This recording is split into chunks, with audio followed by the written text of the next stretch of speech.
Hi everyone, I'm Cheryl Mahoney and I blog at marveloustales.com about writing and books. If you've followed my blog for any length of time, you'll know that there are two big topics that tend to come up a lot: the Phantom of the Opera and L.M. Montgomery.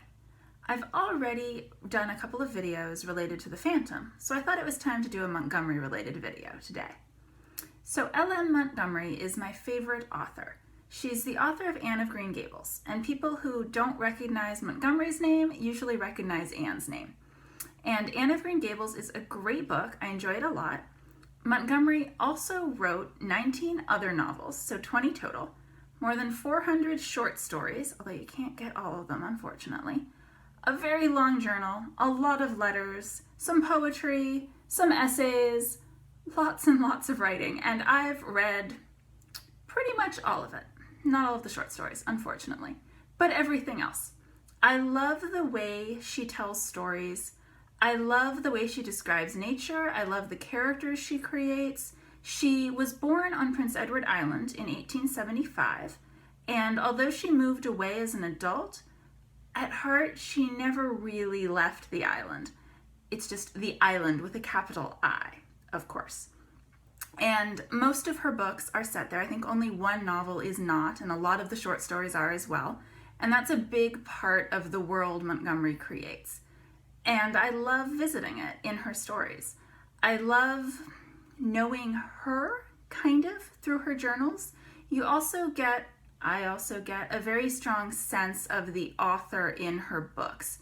In a good way. They talk about the author should be invisible in stories, but I actually like it when an author has a very strong voice, and you can tell it's the same voice throughout all of her different books.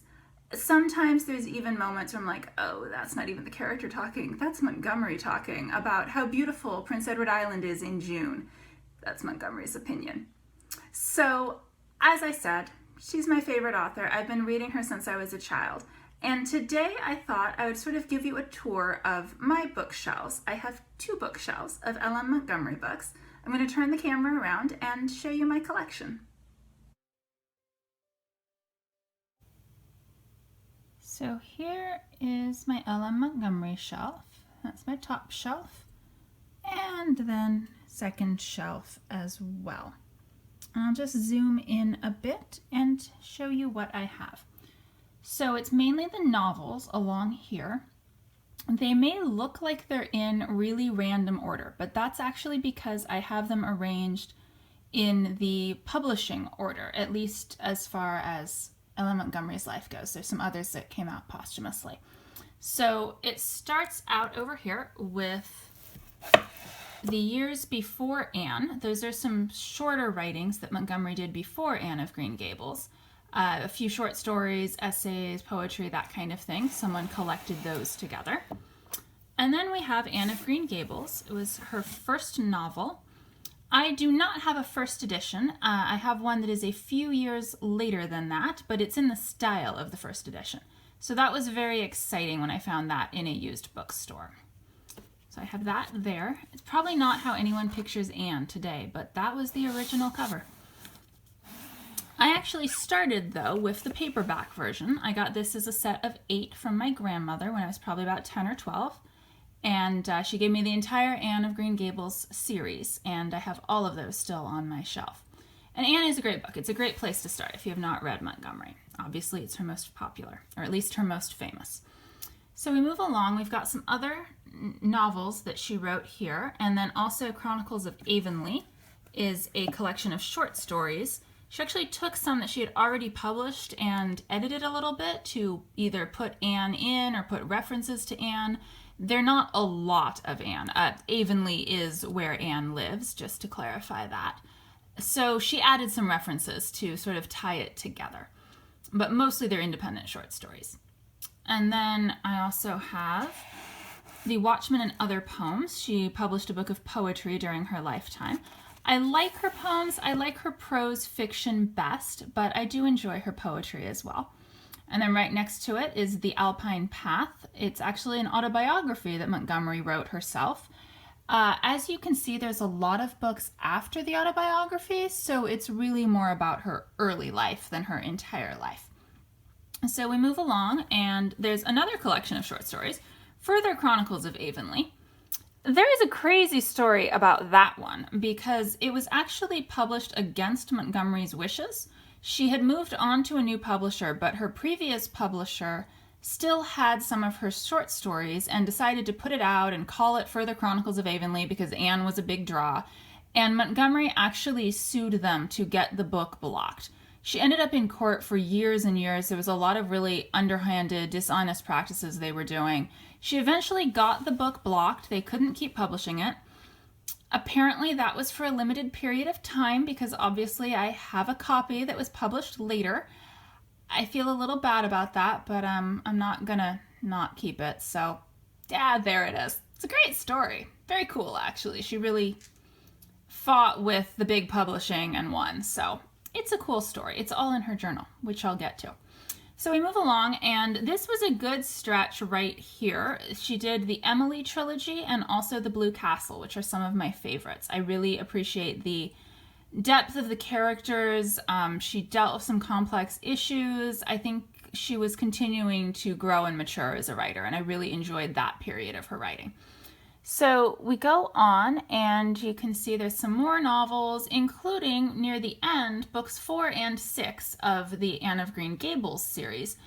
Even though they are earlier in Anne's life, they were actually written near the end of Montgomery's life. She went back and filled in a couple of gaps.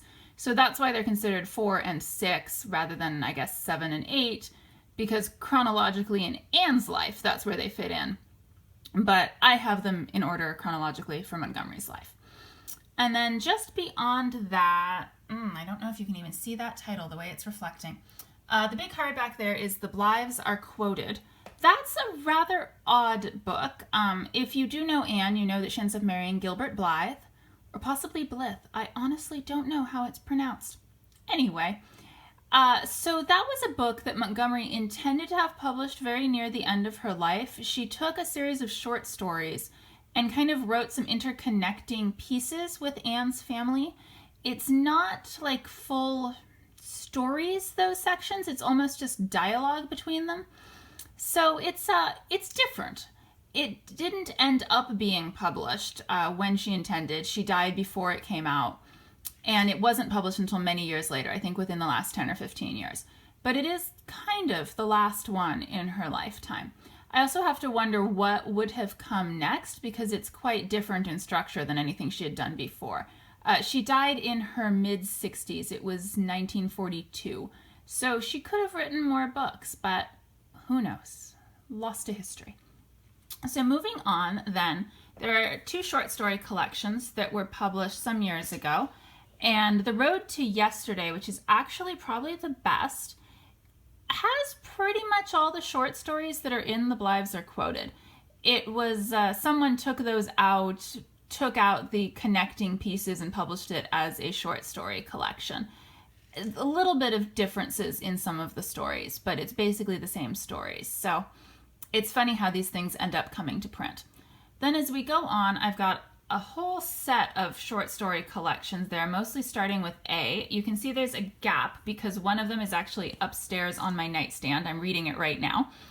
And these were published as a series-ish, and basically they weren't anything that Montgomery intended to put together, but they went through her many, many short stories and found ones that had a common theme and published them together. So I'd say Across the Miles, which is about letters, and Among the Shadows, which is a little bit darker, although not that dark, are probably my 2 favorites. But they're all good, and they're all mixed. There's good ones in all of them. There's some that, well, she did write for a paycheck sometimes, and she would have admitted that, so I don't feel like I'm insulting her by saying that. But obviously, I wanted all of them. I collected all of them. Over here as well, there's one printout folded short story that I found somewhere online. It wasn't in any of the collections, so I printed it to keep it. So that is all of my Montgomery fiction on this shelf. 20 novels and about 200 short stories.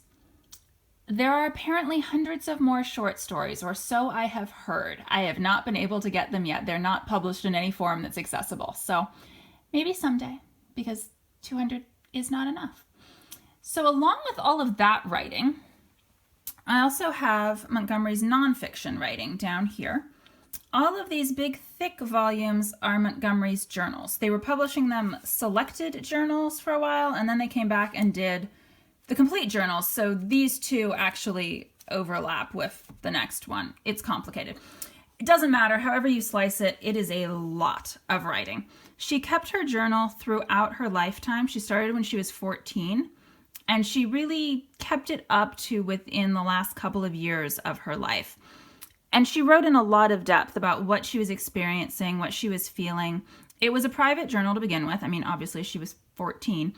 By later years, she knew that it would be published at least in some form, but she still put a lot of very personal things into her journal. And it's really fascinating, for me at least, to read about her life and to read about the woman behind all of those stories. She also drew from her life a lot for her stories. Somewhat incidents, much more just kind of atmosphere and setting. I mentioned earlier how much she loved Prince Edward Island. She talks about that a lot in her journals. And I love reading the journals and then reading the fiction and seeing how things in her life that I read about in the journals influenced her fiction. And then as I'm reading the fiction, I'm like, oh, this reminds me of something in the journals. And round we go. I just keep reading them all again and again.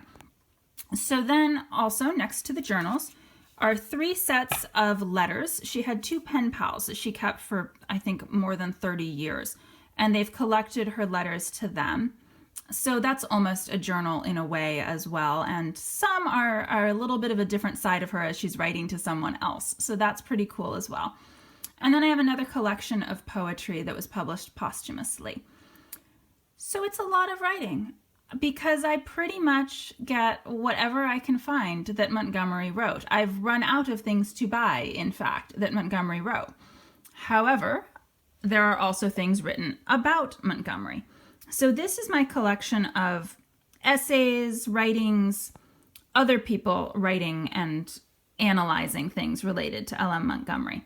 Except for this one, this is actually a reproduction of some of her scrapbooks with also some insights and analysis in there. So most are essay collections of some sort, sometimes with a theme. I would say, let's see, this one is interesting. Remembering Lucy Maud Montgomery, they actually talked to people who knew her to try and get sort of that side of the story, so to speak. Unfortunately, they didn't do it until, I want to say, the 80s, so most of the people they could talk to were children when Montgomery died. She died in 1942. But it's still interesting. It still gives some insights. Of the best books, Lucy Maud Montgomery, The Gift of Wings by Mary Henley Rubio. As you can see, it is a very thick biography. So many insights. It fills in some of the gaps that Montgomery left in her journal, probably deliberately. There were some things she didn't want to talk about. Really interesting. Love the insights in this one as well. And then my other favorite I would have to say is Magic Island by Elizabeth Waterston.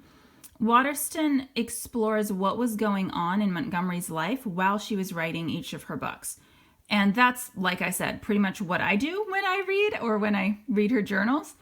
And I love seeing the insights Waterston found, and she gets into a really great level of depth about it.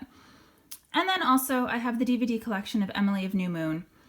It diverges a lot from the book, as TV shows tend to do, but I did enjoy it, and there were some interesting things in there, so I have that too.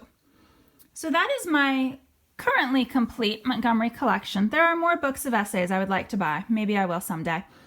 But for now, it's a lot. And I will say, I fully realize that all those books of essays, you have to really be interested in Montgomery to want to read them. So I cannot honestly say that I recommend that.